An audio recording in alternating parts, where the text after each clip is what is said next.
여러분 주변에 이런 친구 꼭 한 명씩 있죠. 매번 약속 전날에 막 갑자기 일이 생겼다고 하고 심하면 당일 파기도 있죠. 약속 시간에는 꼭 5분씩 늦고 5분이면 양반인가요? 어쨌든 자동차 시장에도 그런 친구가 있습니다. 눈치 빠르신 분들은 오늘의 주인공이 누구일지 짐작하셨을 것 같은데요. 네, 테슬라입니다.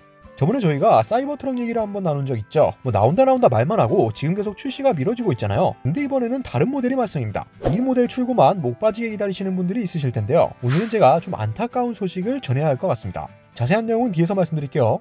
오늘 핵심 내용은 따로 있어요. 단순히 출고가 지연됐다 이런 얘기만 할 건 아닙니다. 사실 그런 내용은 구독자님들께서 기사만 조금 보고도 알 수 있는 거잖아요. 저희는 지금 당장의 상황보다는 좀 더 미래를 바라보고 얘기를 할까 하는데요. 요즘 테슬라의 행각을 보면 드는 생각이 하나 있는데, 테슬라가 지금 소비자 실망하게 할 때가 아니거든요. 오히려 더 열심히 노력해야 되는 타이밍인데 구설수가 끊이질 않고 있죠. 이렇게 되면 나중에 테슬라에 무슨 일이 닥칠지 오늘 그 얘기도 같이 해볼게요.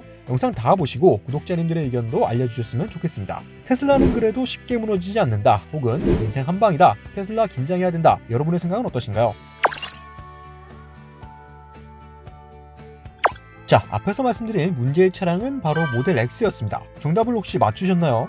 테슬라는 정말 사이버트럭도 그렇고 매번 이렇게 출고 관련 문제가 생기는 것 같아요. 모델 X만 해도 2021년 상반기부터 배송을 시작하겠다고 말해놓고 결국 지금 어떻게 됐나요? 2022년이 됐죠. 그리고 최근 모델 X의 출고 재개 소식이 또 한 번 업데이트됐어요. 테슬라가 출고되기로 하던 고객들에게 이메일로 통보를 했습니다. 또 늦어진다고요. 2022년 하반기에 다시 출고가 시작될 거라고 합니다. 그럼 왜 또 출고가 미뤄지게 된 걸까요? 최근만 해도 해외 자동차 관련 업계들이 모델 X가 올해 2분기에 출고될 거라고 예상했잖아요. 이건 최근에 벌어진 일 때문인데요. 2월 초 테슬라가 소프트웨어 리콜에 직면했기 때문입니다. 소프트웨어 리콜이라고 하면 또 무슨 문제일까요? 두 가지 문제가 있어요. 첫 번째, 난방 시스템 문제, 두 번째, 보행자 경보 시스템 문제, 이렇게요. 먼저 보행자 경보 시스템 리콜은 최근 화제가 된 붐박스 기능에 대해 관련된 리콜인데요. 붐박스가 뭔지 짧게 말씀드리면 외부 스피커를 통해 음악을 재생하거나 경적 소리나 방귀 소리, 염소 울음 소리 등으로 바꿀 수 있는 기능입니다. 테슬라에 있는 재밌는 기능이죠. 근데 이 붐박스가 문제가 되어버린 겁니다. 이게 제조사가 보행자 경고 시스템의 소리 발생 기능을 변경하거나 수정하는 게 금지되어 있거든요. 의도가 어찌됐든 법을 위반한 거니까 리콜을 하게 된 거죠. 난방 시스템에 관련한 리콜은 또 뭘까요? 네, 히트펌프에 관련된 이슈입니다. 히트펌프의 작동 문제로 에어컨에서 시원한 바람을 제공하지 못할 수도 있다는 게 문제였네요. 이 리콜은 특히 57만 8,000대에나 해당하는 거라서 대규모 리콜이라고 봐도 무방하죠. 테슬라는 이런 이유들로 모델 X 출고를 미룰 수밖에 없게 된 거예요. 애초에 참 잘 만들었으면 좋았을 텐데.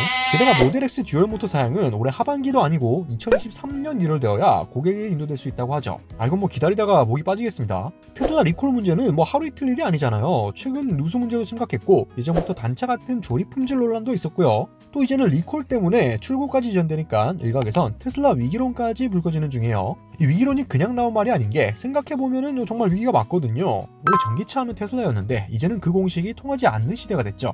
양산차 제조사들이 발빠르게 퀄리티 높은 전기차를 만들어내고 있습니다. 수십 년 동안 계속해서 자동차를 만들어온 그들이 그 노하우로 전기차를 만들고 있어요. 이건 테슬라 같은 스타트업이 따라올 수가 없는 거죠. 그럼 결과는 어떻게 될까요? 당연히 완성도는 기존 완성차 제조사의 전기차가 테슬라차랑 비교가 안 될 정도로 좋을 수밖에 없습니다.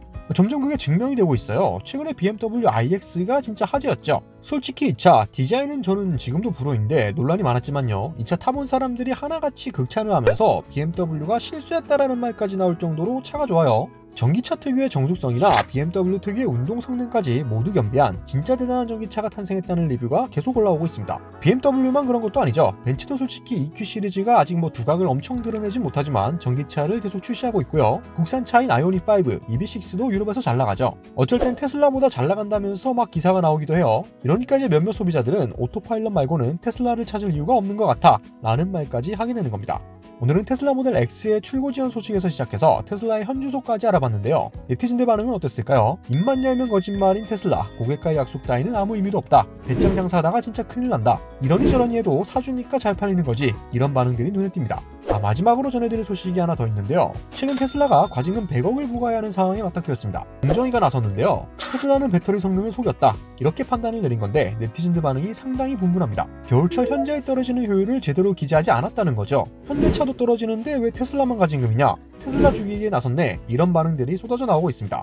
이거는 여기서 얘기하기에는 또 내용이 많거든요. 혹시 구독자분들이 원하시면 후속으로 다뤄드릴 수 있을 것 같아요. 댓글로 의견 남겨주시면 좋겠습니다. 자, 마무리를 해봐야죠. 앞에서 제가 투표 한번 해보자고 말씀드렸는데요. 테슬라는 그래도 쉽게 무너지지 않는다, 혹은 인생 한방이다, 테슬라 긴장해야 한다, 여러분의 의견은 어떠신지 이것도 함께 댓글로 남겨주시면 좋을 것 같습니다. 그럼 다양한 의견들 기다리고 있겠습니다. 오토포스 20%였습니다.